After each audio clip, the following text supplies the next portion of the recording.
I'll get that today. I cut hay all day yesterday. It was supposed to be pretty till Thursday. Now they've changed it to where it's going to rain Thursday, so we're going to be baling hay tomorrow, which is Wednesday. So it's not quite cold enough to freeze dry. So it's going to be green, but it'll be alright if we just leave it out in the field for a while. It'll go through a heat and everything, and sometimes cows like it better that way. You just never know. They'll actually eat black hay that's been sitting outside for a while. It was baled sort of green, it's turned black, it's left outside. Better than they'll eat good, clean, dry, green hay. I don't know why, but they will. It's something about the taste, I guess.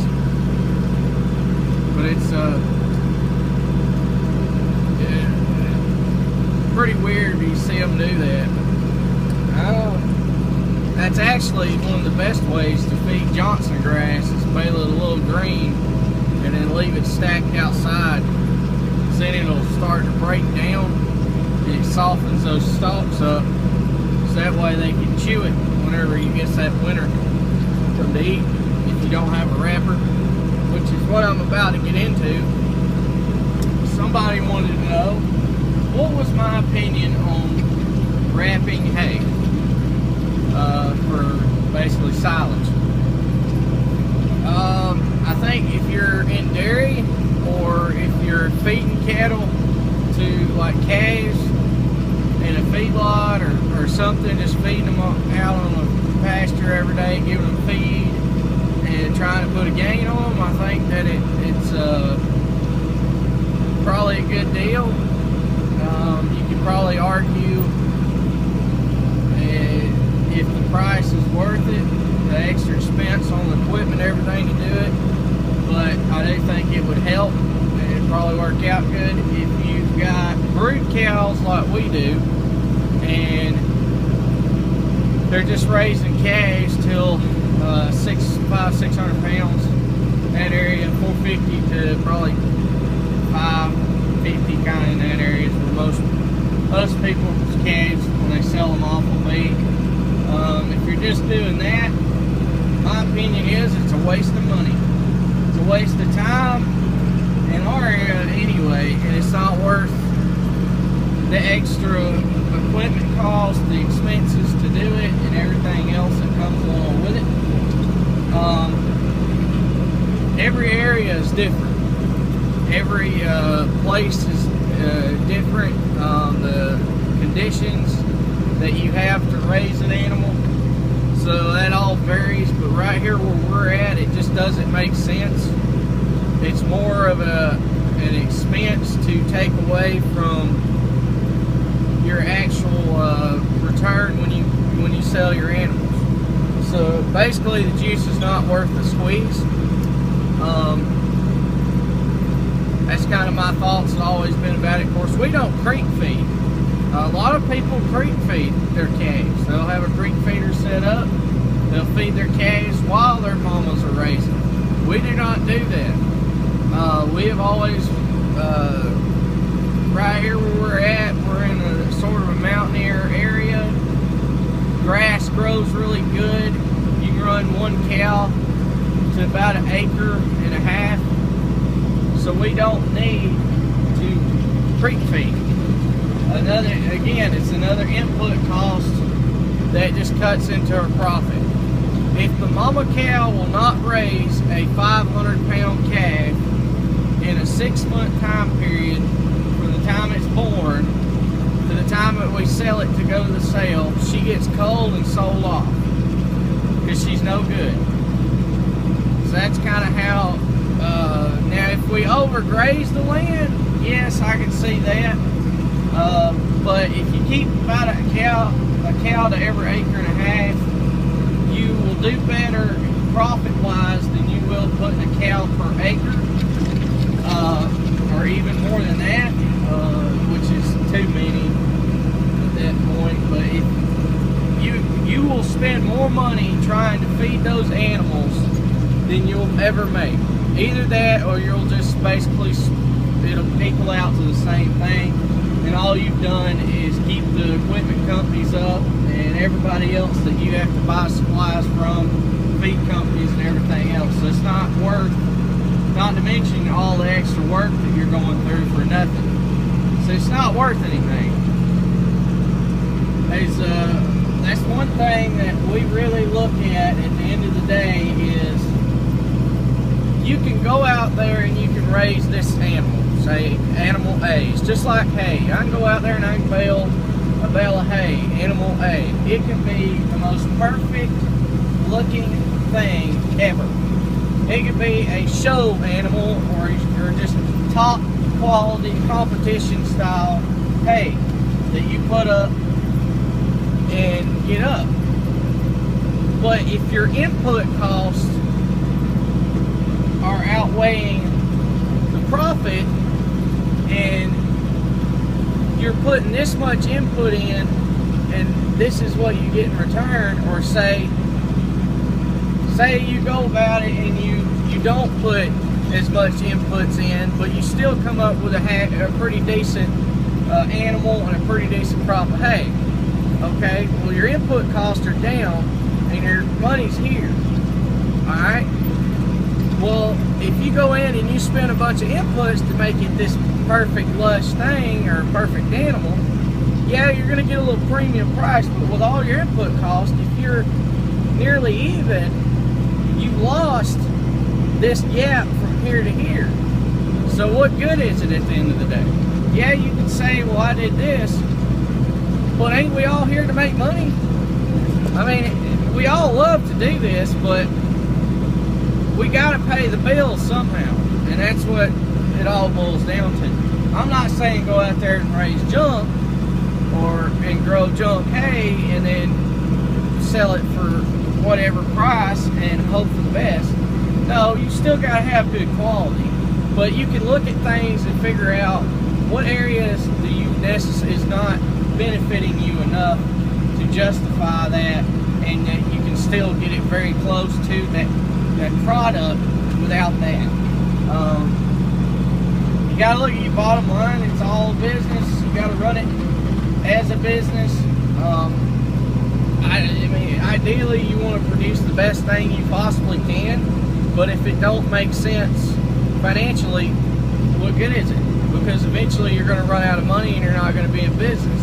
Either that, or you're going to stay in debt continuously to the banks with loans and everything else, and all you're doing is keeping everybody up while you're sitting here killing yourself, worried to death at the end of the day. Hey, am I going to pay for this, or am I going to pay for that?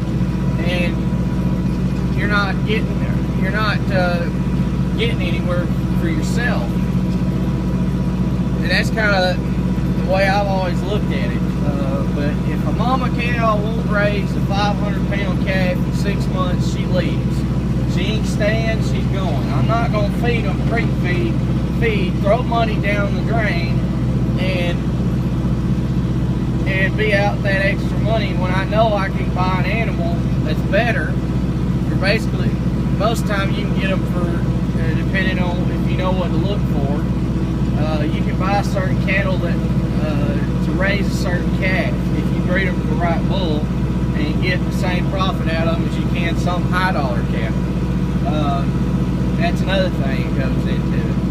A lot of people want to fool with registered cows by register this, register that.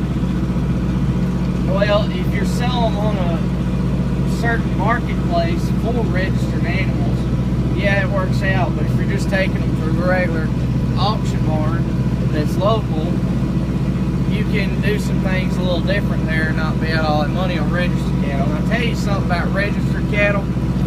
They're more prone to pick up disease, not diseases, well, yeah, they're more prone to have something come up wrong with them, whether it's being sick, injured, or something. Their bloodlines are bred so close, they're not as tough, I guess you could say, as a crossbred animal or something else, but that's a whole nother story. But that's my thoughts on rampant for us, it don't make sense. Now, if I lived in a different climate, and say I had to run more, one cow to like 3 or 4 acres, it would be a whole different ball game. You would have to reassess everything and look at everything. You may get more out of that hay. Say you're you're in an area that doesn't produce a lot of hay, and you need to get as much maximum protein and nutrition out of that one bale of hay as you can. It would probably might pay better to do that, but every circumstance is different. Our hay generally anywhere in this area ranges from 4.5 rolls to acre to 9 rolls an acre, depending on how you fertilize it and how you treat the land. So I mean, we're not in no thin. Our grass does well because of our soils that we have here and the climate we're in. So there's different scenarios for everybody. So I don't think that my scenario will work for somebody out in Colorado. Just as an example, not saying that there's anything different. I don't know. I don't live in Colorado, but I'm just saying every place is different. You can go 2 hours from here, and it's a completely different scenario from exactly where I am. Like Moultrie, I drove 4 hours from where I live to go to Moultrie, Georgia. Huge difference. You can go an hour down the road, and there's differences. It just all depends on the soil and the conditions of the ground. You may get in an area an hour from here that's so rocky that you can't really do anything with the ground that won't grow grass. And then you can go to another area that grows grass unbelievable 30 minutes down the road. It's all about where you're at and the conditions you're in. But for us, it just does not make sense financially to do it. Because you've got to buy a wrapper, you've got to buy the wrap, you've also got to have a silage baler, which we have, and then you've got to buy the clamps and everything to use all that. Then you're out all the extra expense of wrapping it, along with the expense you already have of putting net and everything else on it. There's a whole process to all that you have to go through, and with extra expense. And that's just kind of how I've always felt about it. We have tried creek feeding. If anybody's wondering, well, have you ever tried creek feeding? Yes, we used to make feed. Had hammer mills. We made our own feed with our own ingredients, and we had creek feeders. We had the large creek feeders that you took out and filled up with the hammer mills and took everywhere. We had several of those that we used to use. We've tried it. We've had the little ones that sat on the ground and you put feed in. At the end of the day, we didn't get any extra gain out of it. And in fact, we actually didn't make as much money compared to the animals that would raise a better calf. So we culled all the bad animals that won't raise a calf. A cow that won't give milk ain't worth having. Period. You're better off to sell them. It's just like Maine cattle. Make them hamburger meat. Sell them and get them on down the road. They're not worth keeping. Just go get rid of them. Go buy a gentler one. Alright. We're going to let this thing build there and finish chaining her down. And I've got to go rake hay now, and then I got to start baling after that, so I'm by myself today. Got a long day left. Thanks for watching. Please comment, rate, subscribe. See you next time.